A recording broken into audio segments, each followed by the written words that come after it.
안녕하세요. 오늘 저희가 함께 살펴볼 자료는 인공지능 AI에 대한 건데요.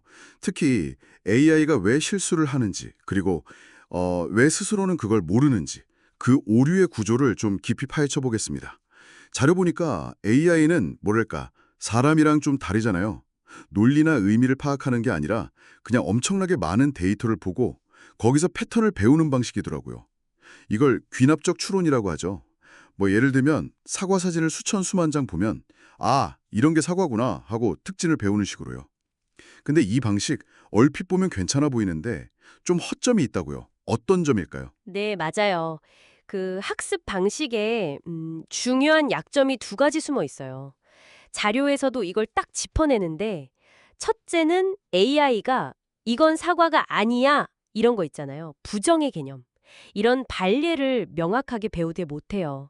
그리고 둘째는 사과랑 비슷하게 생긴 다른 거. 뭐 예를 들면 토마토 같은 거요. 이런 걸 확실하게 구분할 수 있는지 그런 검증 과정이 좀 부족하다는 거죠. 그냥 이게 사과일 확률이 얼마다. 여기에만 좀 집중하는 경향이 있어요. 아, 그렇군요. 그러니까 아닌 것은 잘 못 배우고 또 비슷한 거랑은 헷갈릴 수 있다. 그래서 AI가 저지르는 오류도 크게 두 가지 유형으로 나뉜다고 하죠. 네, 맞습니다. 첫 번째는 일반어의 불일치라고 부르는 건데요. 이건 이제 배운 지식을 완전히 새로운 상황에 적용하려고 할 때 생기는 오류예요. 적용 단계의 문제죠. 예를 들어서 맑은 날 운전만 잔뜩 학습한 자율주행차가 있다고 쳐요. 근데 갑자기 막 폭설이 내리는 밤이에요. 그럼 제대로 대처하기 어렵겠죠. 학습 데이터에 없던 그런 예외적인 현실을 만났을 때 딱 문제가 생기는 겁니다. 아하, 배운 거랑 실제 상황이 달라서 생기는 문제군요. 네네. 그럼 두 번째 오류는 뭔가요? 첫 번째는 패턴 불일치인데요. 이건 패턴 인식, 그 단계 자체의 오류예요.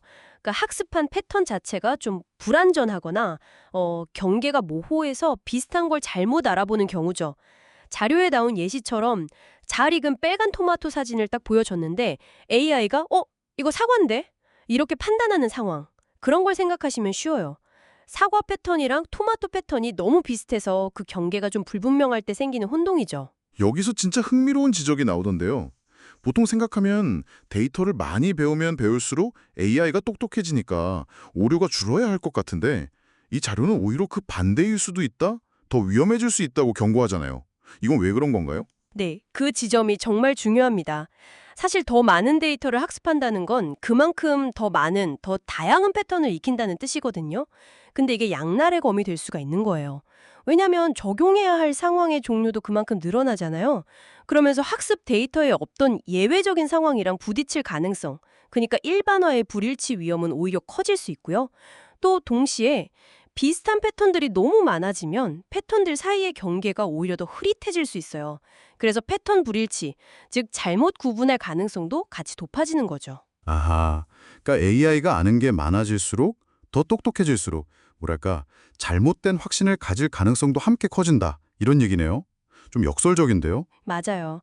더 확신에 차서 틀린 답을 내놓을 수도 있다는 거죠. 그럼 결국 핵심은 이거겠네요. AI는 자기가 내놓은 답이 맞는지 틀리는지 그걸 스스로는 알 수가 없다. 판단 기준 자체가 없다. 이 점이군요. 정확합니다. AI는 그저 통계적으로 가장 그럴듯한 답을 생성할 뿐이에요. 논리나 의미를 이해해서 답을 찾는 게 아니거든요. 그 답이 현실에서 진짜 맞는지 틀리는지 이걸 검증할 내부적인 기준이나 능력 이런 게 전혀 없다는 거죠. 이게 바로 이 자료가 지적하는 AI 오류의 아주 근본적인 한계입니다. 어떻게 보면 자기가 뭘 모르는지조차 모르는 상태인 셈이죠. 자, 오늘 이야기 슬슬 정리해보죠. 오늘 살펴본 자료는 AI 오류의 두 가지 주요 구조를 명확하게 보여줬습니다. 학습한 지식이 현실과 달라서 생기는 일만화의 불일치, 그리고 패턴 자체가 부정확해서 발생하는 패턴 불일치. 네. 그리고 학습량이 늘어나는 게 오히려 오류 가능성을 키울 수 있다는 점. 이것도 중요한 포인트였죠. 맞아요. 정말 중요한 통찰이었어요. 이런 구조를 이해하는 게 왜 중요하냐면요. AI에 대한 우리의 기대치를 좀 현실적으로 만들 필요가 있어서예요. AI가 뭐든 다 해결해주는 마법 지팡이가 아니라 본질적인 한계를 가진 패턴 매칭 기술이라는 걸 기억해야 하거든요. 그리고 또 자료에서도 나왔지만 그래서 다양한 데이터를 확보하고 발레 학습을 강화하고 또 결정적으로 사람이 계속 감독하고 개입하는 거 이게 왜 꼭 필요한지를 다시 한번 생각하게 만들죠. 네, 그렇군요. 그럼 마지막으로 청취자분들께 이런 질문을 던져보면서 마무리할까 합니다. 이 자료에 따르면 AI는 근본적으로 스스로의 오류를 알아채거나 고칠 능력이 부족하다고 해요. 그런데 이런 AI가 우리 사회의 교육, 의료, 금융 같은 중요한 시스템에 점점 더 깊숙이 들어오고 있잖아요. 이런 AI의 인지적 맹점, 그러니까 스스로 뭘 모르는지 모른다는 이 특징을 고려할 때 우리 인간은 어떤 새로운 종류의 감시 시스템이나 균형 장치를 만들어야 할까요? 한 번쯤 진지하게 고민해 볼 문제가 아닌가 싶습니다.